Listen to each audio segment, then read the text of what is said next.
Meus amados irmãos, é uma alegria muito grande estarmos juntos, reunidos, em nome do Senhor, na casa de Deus, onde o povo de Deus se reúne, em mais um domingo do Senhor, onde temos a oportunidade de proclamarmos as verdades do Evangelho de Jesus Cristo.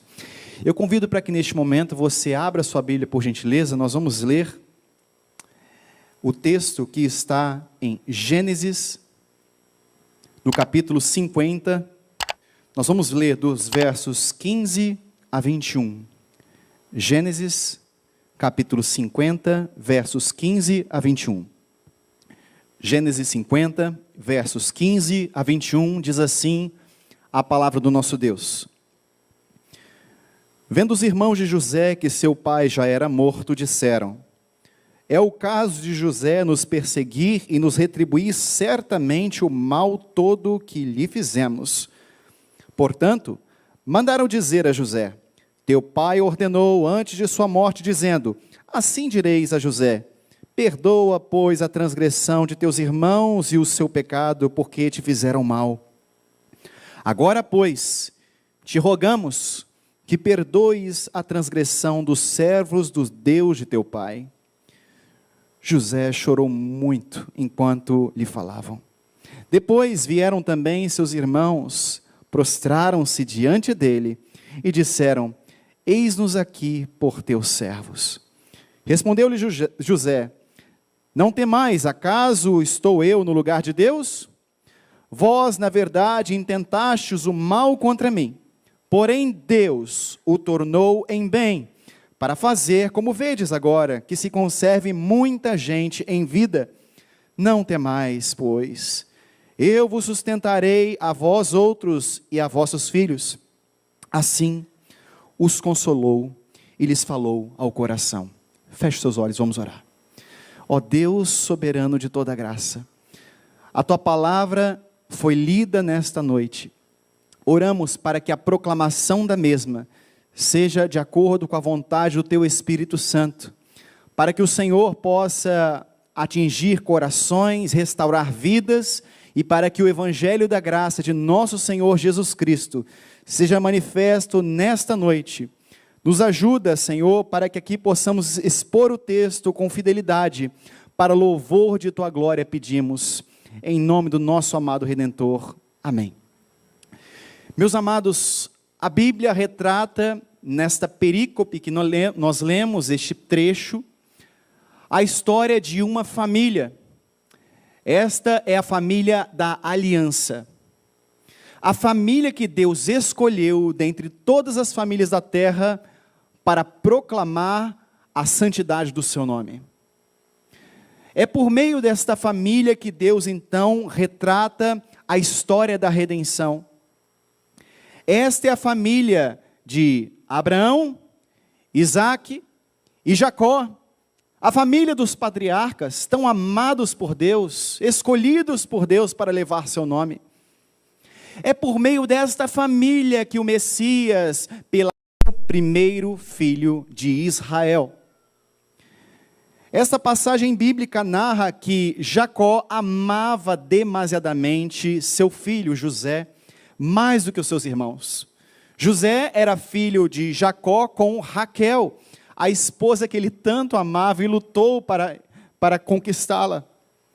Mas a grande confusão começa quando Jacó não apenas amava mais José, mas Jacó, ele dá a José uma túnica cheia de cores, uma espécie de casaco bonito, ornamentado, porque ele, em tese, era o filho predileto.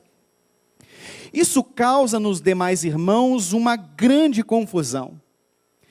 Eles deixaram e cultivaram no seu coração um ódio mortal por José.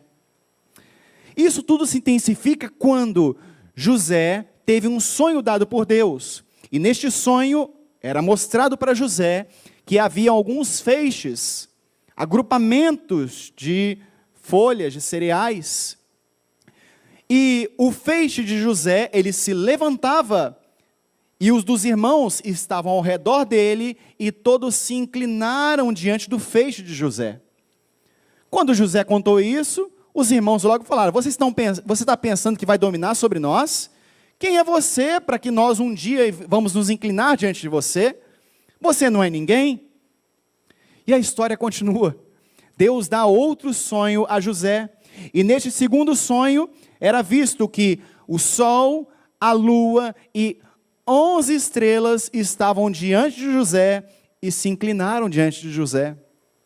Este segundo sonho perturbou até mesmo Jacó, também chamado de Israel, a ponto dele dizer: que é isso? Você está pensando que eu, sua mãe e seus irmãos vão se inclinar diante de você? De modo algum. Mas diz a Escritura que Jacó guardou isso no coração. Ele guardou isso como um sinal. Meus irmãos, veja bem, com o passar do tempo, vemos que o ódio foi crescendo, crescendo, crescendo e sendo alimentado no meio dessa família. Esta indignação toda só foi somatizando. Mas estes eram sinais de Deus na vida de José, que não eram compreendidos pelos seus familiares. Seus irmãos não compreendiam que um dia José iria dominá-los, mas ao contrário, ao invés de ouvirem a palavra de Deus, eles deixaram que em seus corações dominasse o sentimento do ódio. O ódio por José era tão intenso, estava tão enraizado nos corações, que os irmãos então planejam matar José, com o objetivo de solucionar o grande problema do irmão predileto, ou do irmão escolhido por Deus, que é melhor do que os demais. A família estava por se desfazer. A loucura de matar o próprio irmão estava sendo guiado pelo pecaminoso sentimento da inveja e da raiva. O sentimento da inveja decorre de um coração insatisfeito. Um coração que deseja desesperadamente por algo que Deus não deu. Um coração invejoso, como o dos irmãos de José, é definitivamente o retrato de quem ainda não encontrou plena satisfação em Deus e naquilo que Deus já deu. O coração fica inquieto. O coração deseja aquilo que Deus não deu.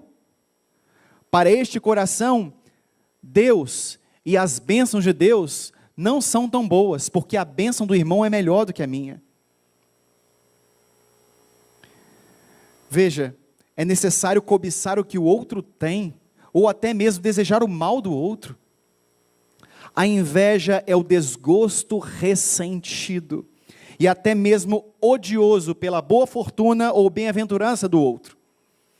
Segundo William Hendrickson, quando ele comenta o apóstolo Paulo na carta aos Gálatas, das obras da carne, ele comenta que a palavra inveja advém do latim invideo, que significa justamente olhar contra, ou seja, olhar com má vontade para outra pessoa em virtude do que ela é ou do que ela tem.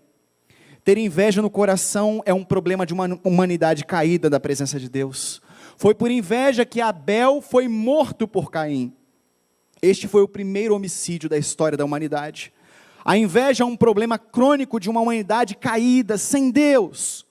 Cultivar a inveja no coração é quebrar o 10º mandamento da lei do Senhor, que diz: não cobiçarás. Mas esta verdade, ela não é ecoada apenas no Antigo Testamento, ela ecoa também no Novo Testamento, porque Paulo elenca a inveja em Romanos, no capítulo 1, verso 29, juntamente com o assassinato e também o ódio a Deus, no mesmo rol. Em segundo lugar, o Novo Testamento também elenca isto, a inveja como obra da carne, na carta aos Gálatas, no capítulo 5, verso 21. De modo que a pessoa que pratica tais coisas não pode herdar o reino de Deus. E em terceiro lugar, foi por inveja que os líderes religiosos entregaram Jesus para ser morto. Isso está registrado no evangelho relatado por Mateus. Inclusive, o próprio Herodes confessou isso. Foi por inveja que vocês entregaram a Jesus. Quantas vezes o coração das pessoas é movido por inveja, assim como os irmãos de José?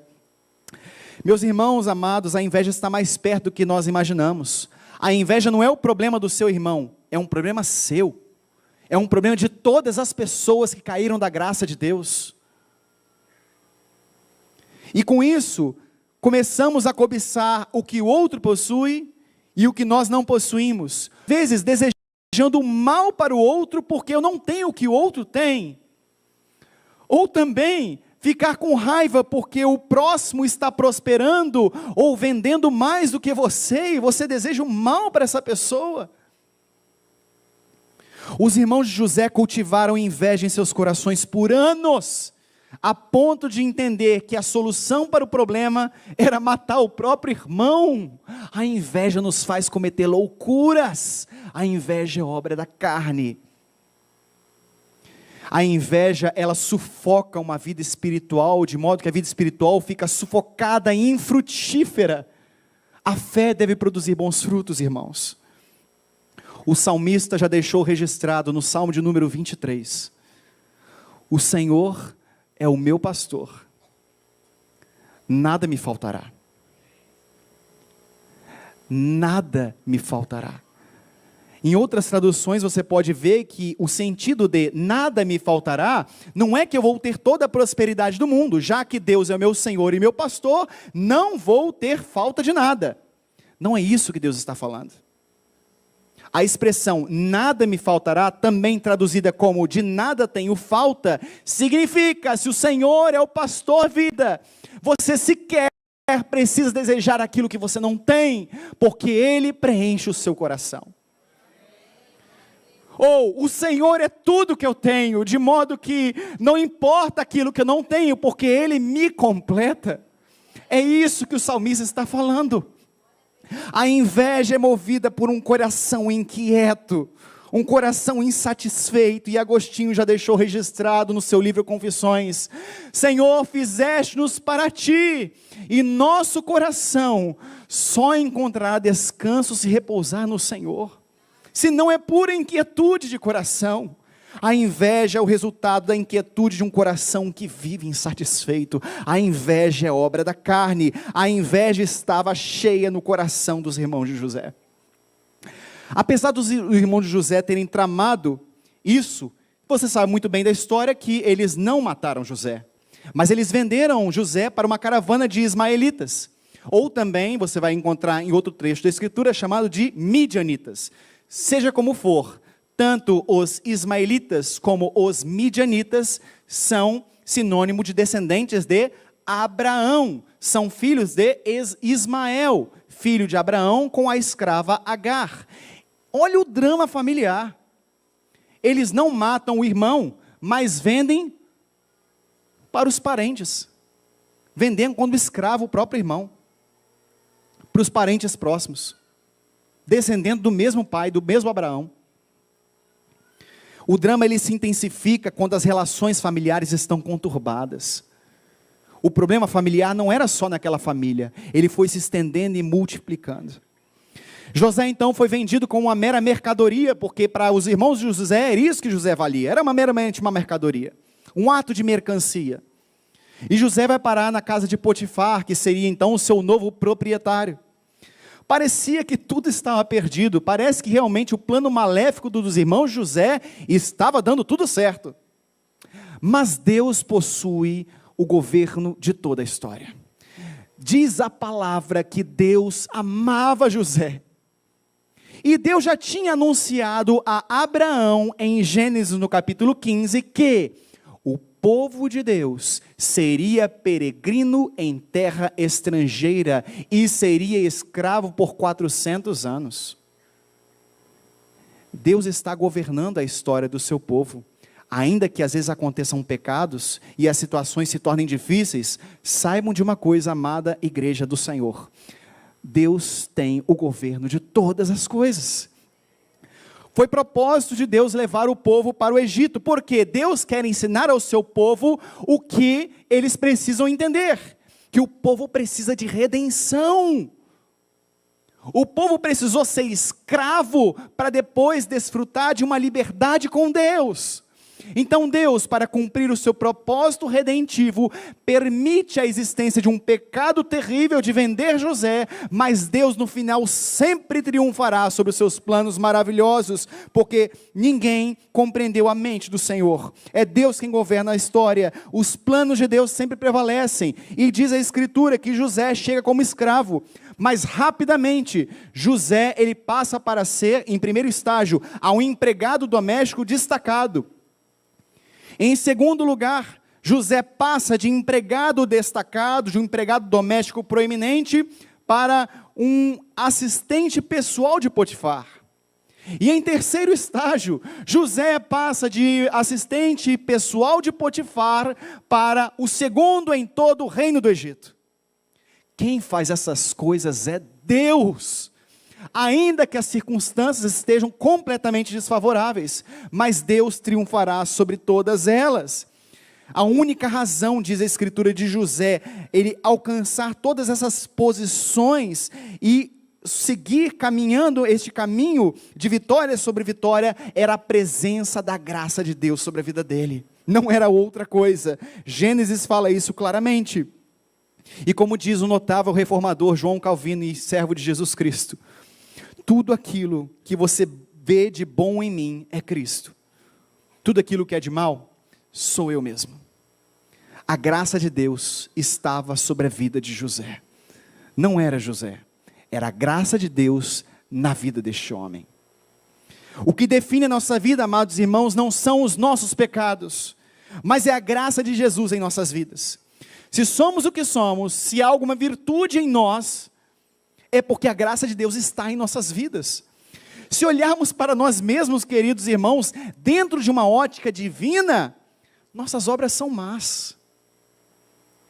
Por melhores que sejam, as nossas obras não alcançam o divino, de modo que não merecemos ser salvos pelas nossas obras. O que nos salva é uma pessoa, e esta pessoa é o próprio Deus encarnado, Jesus Cristo, a quem nós vamos celebrar daqui a um momento.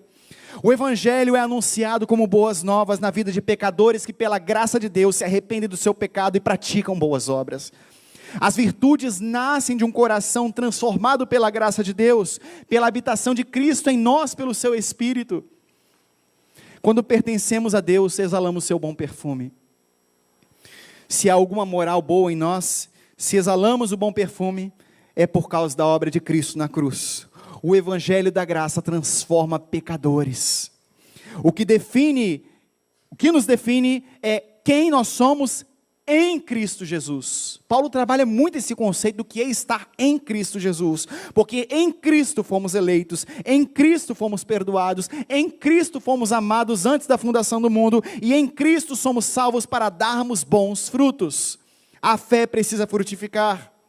Talvez alguém possa olhar para nós e enxergar, nossa, mas como você tem uma virtude X, ou você fala bem, ou você canta bem, ou você faz isso, ou faz aquilo. Não. Não existe eu e você fora de Cristo. Existe o que nós somos em Cristo.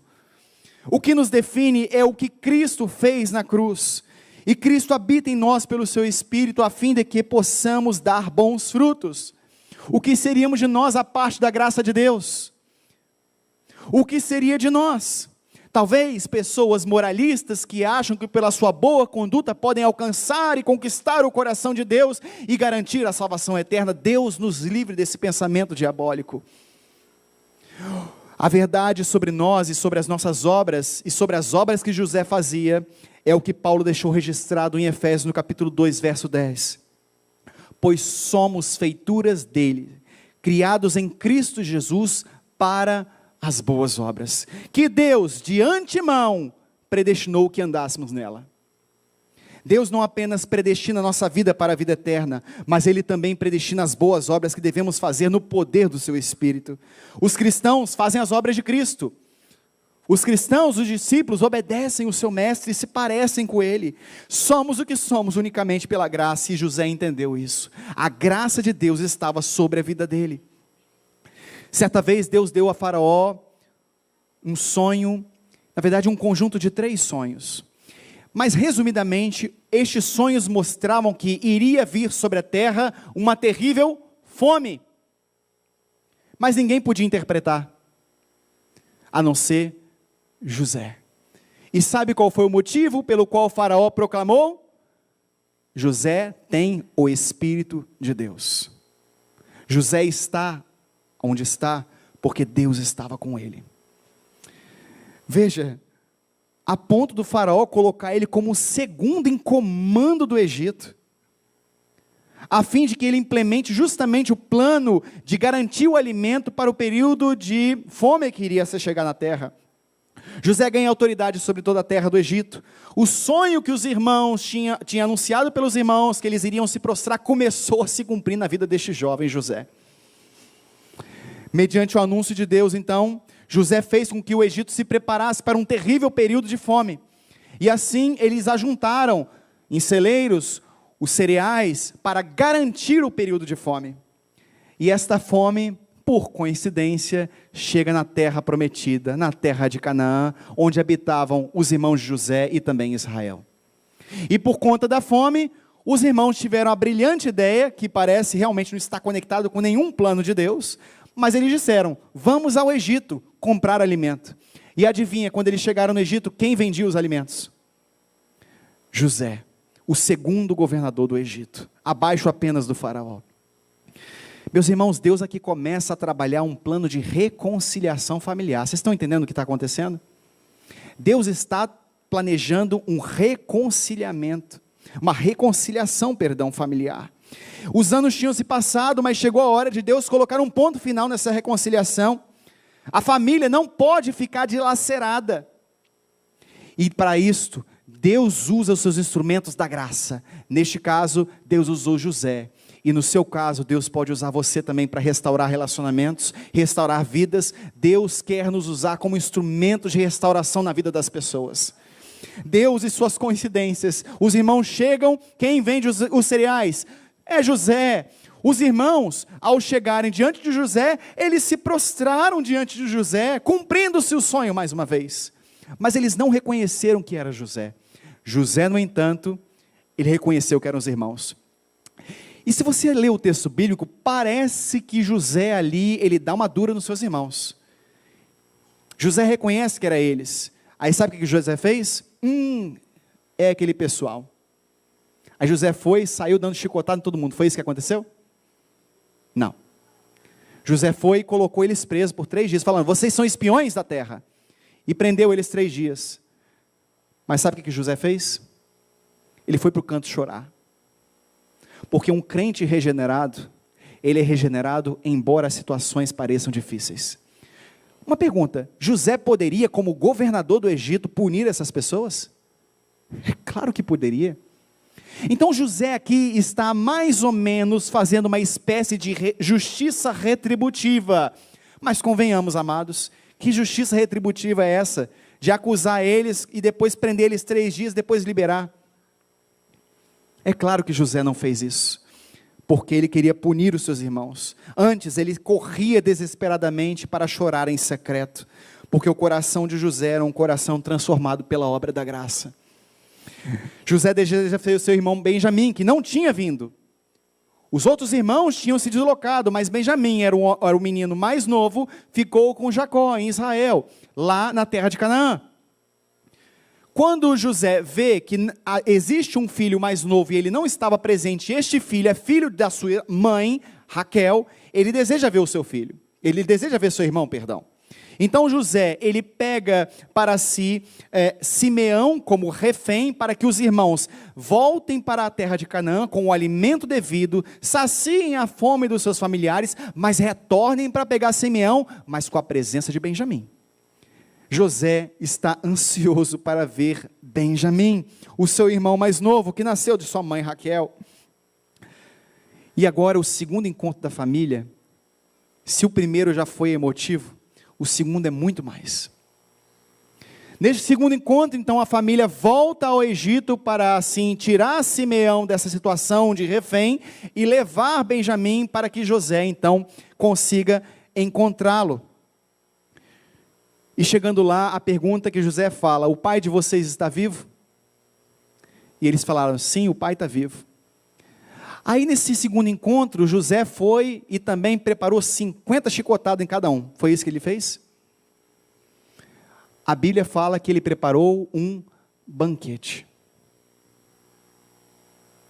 Ele preparou um banquete para a sua família traidora, a sua família amargurada. Eu acho que nós já vimos uma história semelhante a essa. Era uma quinta-feira, era o momento da Páscoa. Jesus falou com seus discípulos: eu quero muito bem cear com vocês e quero celebrar a Páscoa. Lá nos discípulos, vocês sabem muito bem, eles estavam vendo quem era o maior. Tinha um traidor, que era Judas.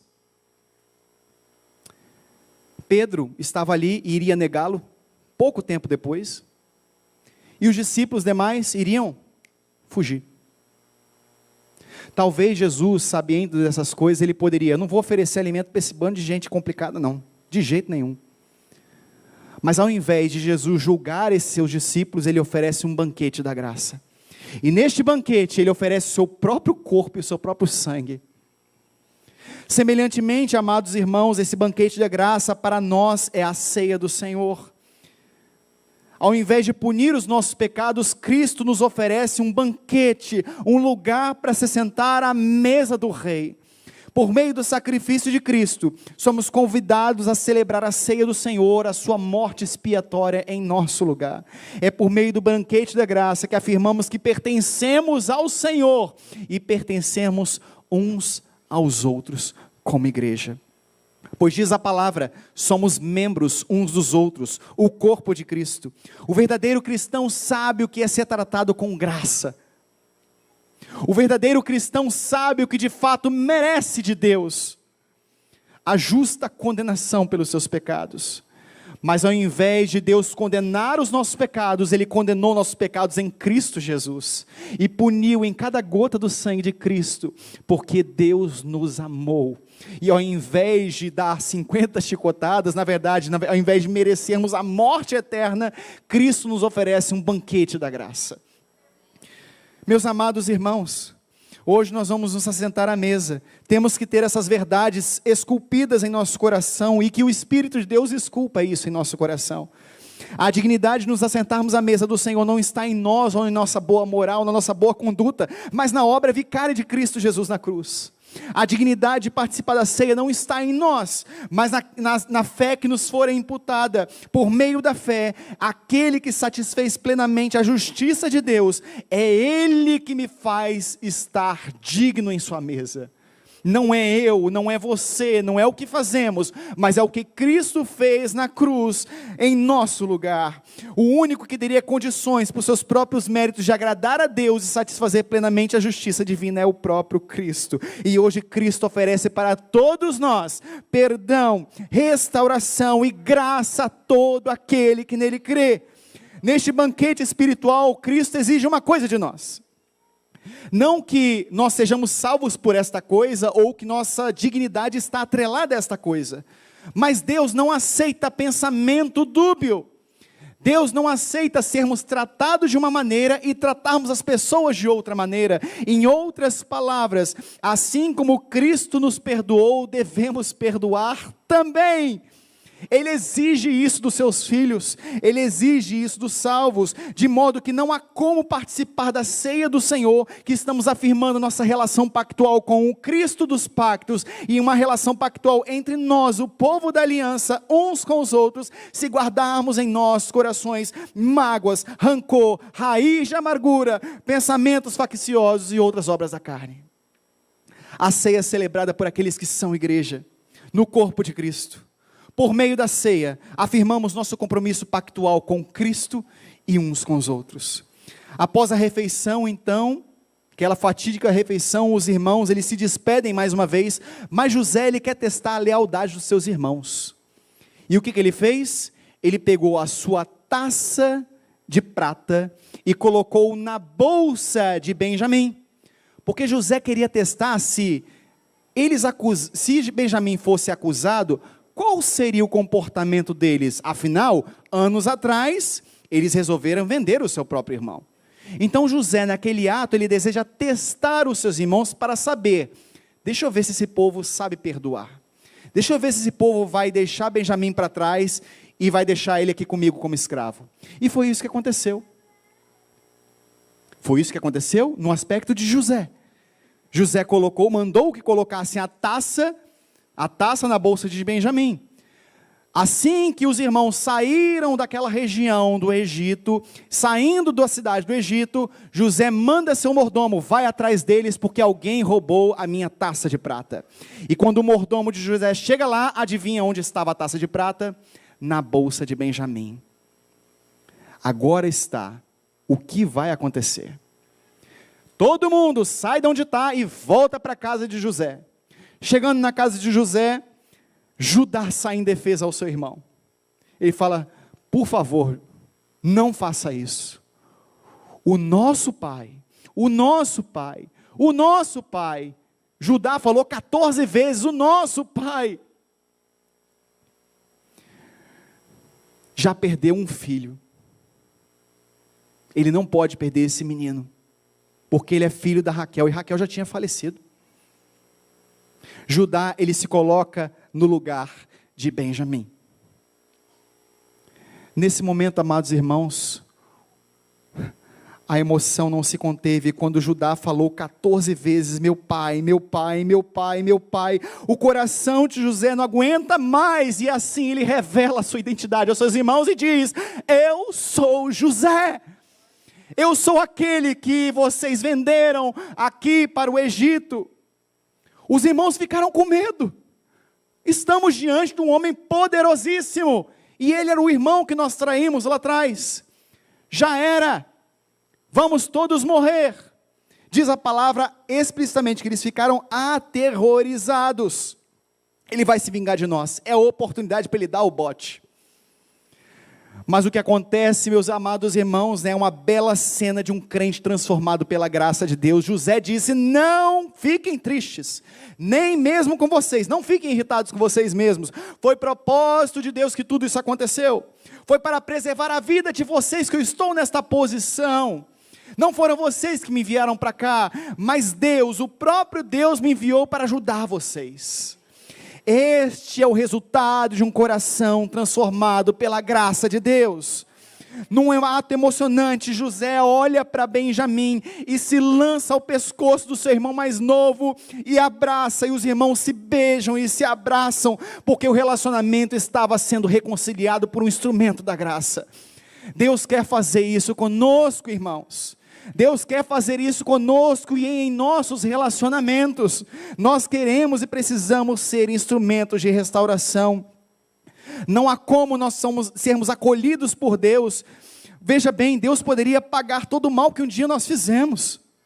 Os nossos pecados são terrivelmente odiosos, todos aqueles que um dia já cometemos. Mesmo assim, há um Pai que nos abraça e nos dá uma nova chance.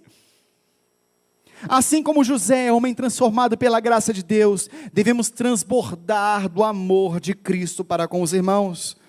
O Evangelho de Jesus transforma a nossa vida de modo que nós devemos transbordar.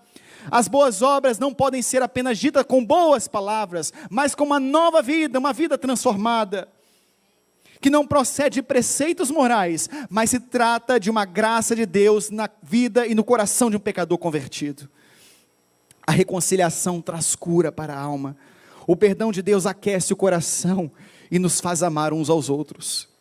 A graça de Deus em nossas vidas precisa frutificar, amados irmãos. Diz Paulo em Colossenses, no capítulo 3, verso 13: suportai uns aos outros, perdoai mutuamente as vossas faltas, assim como o Senhor vos perdoou, assim também perdoai vós. E Jesus também deixou registrado em Mateus: se vocês não perdoarem as pessoas os vossos pecados, também o vosso Pai Celestial não perdoará as vossas transgressões.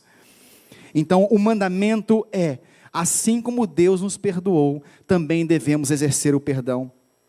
E o perdão não é esquecer. José esqueceu o que os seus irmãos fizeram? Não. Perdoar não é esquecer, não é ter amnésia. Perdoar é decisão. É decidir suportar o ônus, é levar então o peso da culpa, é aceitar sofrer o dano no lugar de uma outra pessoa.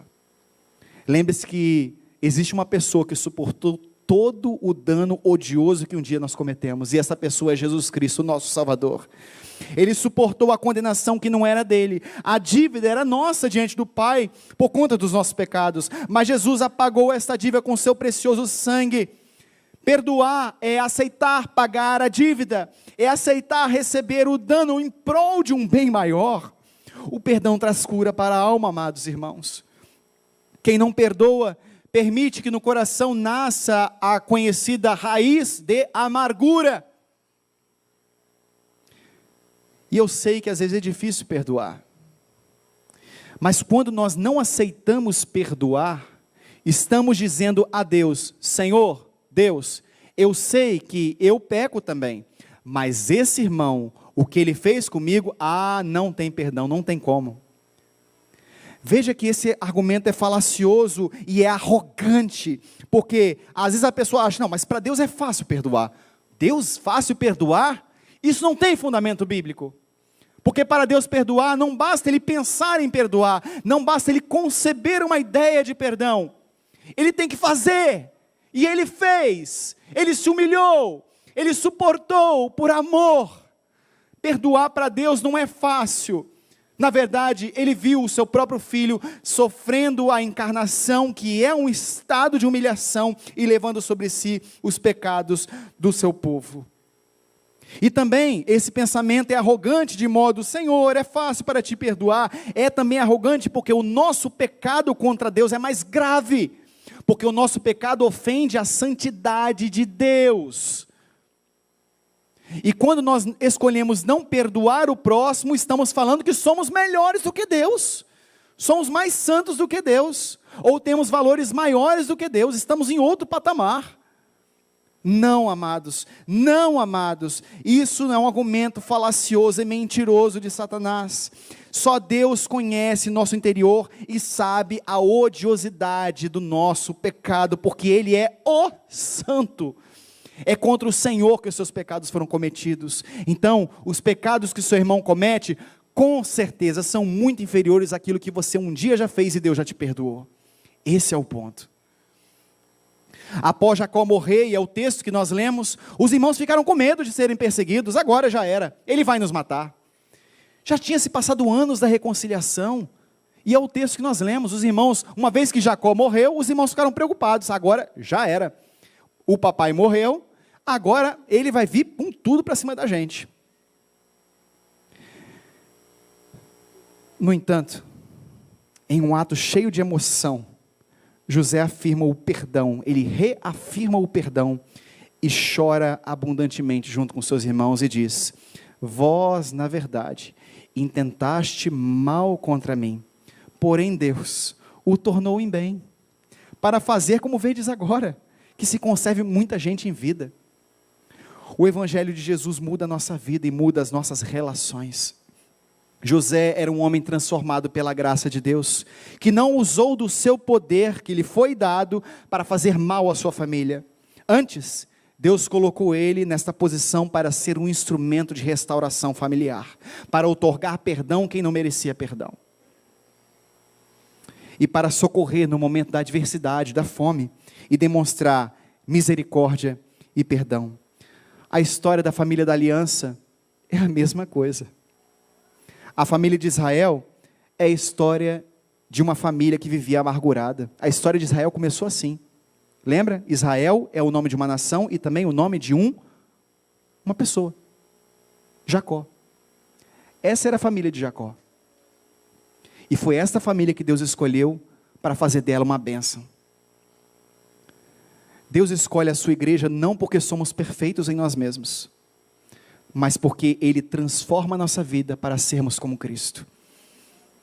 Deus transforma a nossa vida para transbordarmos em amor, para transbordarmos em misericórdia. A família da aliança tem umas histórias parecidas com essa. Eles tinham sido escolhidos por Deus para levar sobre si o título do Messias, na verdade, levar sobre si o encarregamento de fazer com que o Messias viesse ao mundo, por meio da tribo de Judá.